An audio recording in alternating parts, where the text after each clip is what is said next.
first and foremost, we are the only American school in Madrid that has a flagship school in the US. So there's a lot of schools, and I'm sure not just in Spain, but around the world that have American in their name.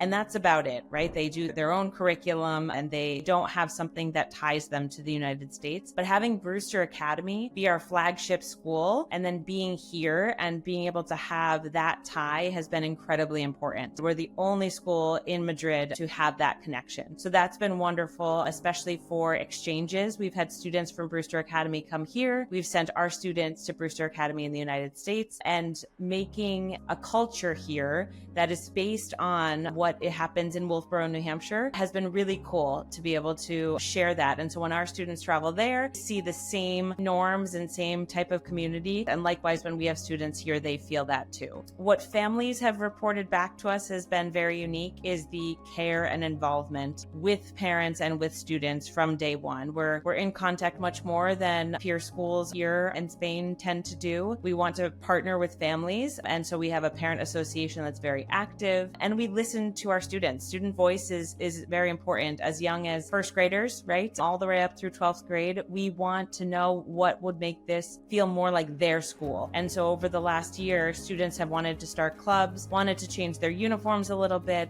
wanted to add things to the dining hall, and we were able to do that. So student voice and parent involvement is incredibly unique. And then the last thing I'll say is that the city is our classroom. And that is something that is really, really unique. We take students out frequently, and we want them to feel like they're learning through experience here in Madrid. So if you're in biology and you're learning about botany, let's go to Retiro Park. Let's go to the botanical gardens. Let's learn hands-on with what we have here in Madrid. And it's very easy to get around. It's very safe. And our faculty are very well versed in traveling outside of campus with students. So that, I think, is an incredibly important point, that we want to use the city as our classroom. So yeah, Brewster is a great place to be. So through our learning expeditions, students are out in the city as often as we can get them there. Our youngest students are 3 years old, and even they're going out. They went to the Sorolla Museum, they went to the botanical gardens. And so it's great to start getting them used to that early. And then as we get to middle and high school, we make sure our students are using public transportation, getting out and being involved in as many different areas as we can in the city. So they've been to different exhibitions for languages. They've been to all of the parks here. They've been to all of the museums as well. So the Prado, the Reina Sofia, the Thyssen. And then once we get to middle and high school, we also have overnight learning expeditions. So for the middle schoolers this past year, in their history and humanities class, they were studying different types of architecture. And so they took a day trip to Mérida, which is a couple hours away, to go and see the architecture there. We also had them do an overnight in Valencia, and our upper school students in Gredos nearby as well. So we are very active when it comes to excursions and projects that you can learn hands-on. This year, we'll continue to do that and make sure that all students are learning in the world we live in and not just in the confines of a classroom. So in our inaugural year, we will be opening spaces for 9th through 12th grade, and we're excited to see families that are looking for something a little bit different, that they're certain they want an American approach to education, but that they're open to the idea of being in Madrid and creating together the community at their school. So I keep referring to this, word ambitious. That's exactly what we're looking for. Someone who is excited to be actively engaged in their experience, because we want to know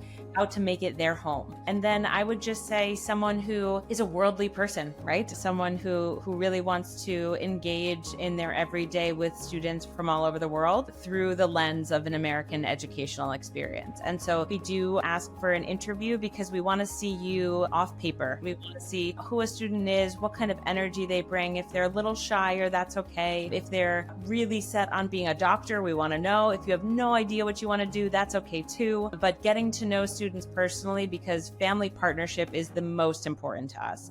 And so that's what I'd say, that students who are curious about what an American boarding school experience could be like in Madrid, come check us out. And definitely, if you're excited to build something, to kind of be building the boat as you're on it, we're excited to hear from you. We want to know what school look like for our students. We have an incredible infrastructure, but we We know that education continues to change and that we need to prepare students for jobs that aren't even in existence yet. So how do we do that? We have to do that together. And so that's really the type of student that we're looking for. Our director of university counseling couldn't be more perfect for Sesame students because he actually has experience in Southeast Asia. So he was working as a college counselor in Vietnam. He also lived most recently in Dubai, working as a college counselor, and is from the States. So it's the perfect combination of having all of these experiences and understanding, what college looks like for a student from the Middle East and what it looks like for an American student. And I always joke that if you say to him,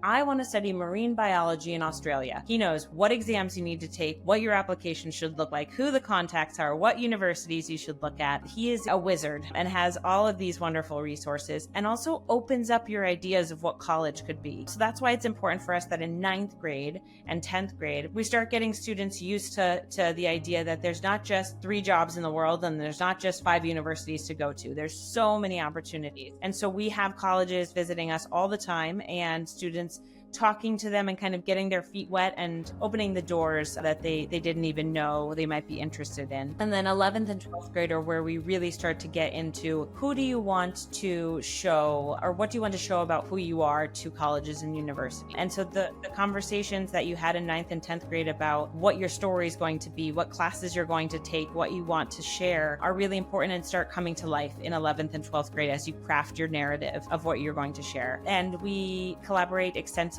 with Brewster Academy. I think especially for students applying to colleges and universities in the United States, that Brewster name carries, a heavy weight in a good way for students who are applying outside of the States. And then we've really done a great job, especially here in Spain and in Europe, of sharing who we are and what a Brewster student looks like and their experience and their knowledge that they're bringing. And so all of our inaugural graduating class got into their top choices, and it's a wide range. Some are staying in Spain, some are going to the States, some are staying in Europe, and some are going far from home and far from Spain. So it's exciting to see that maybe somewhere they didn't know they were interested in is now where they're going in their top choice. So our university counselor is incredible and building a team as we scale up and expand. So he's someone that I think everyone will enjoy just having a coffee with and getting to understand what the next step looks like. So I know it's early to think about it for some of our 9th grade applicants, but it's exciting. So, be excited to have those conversations and lean into them because our college team is ready and their goal is to make this an enjoyable experience as you think about next steps.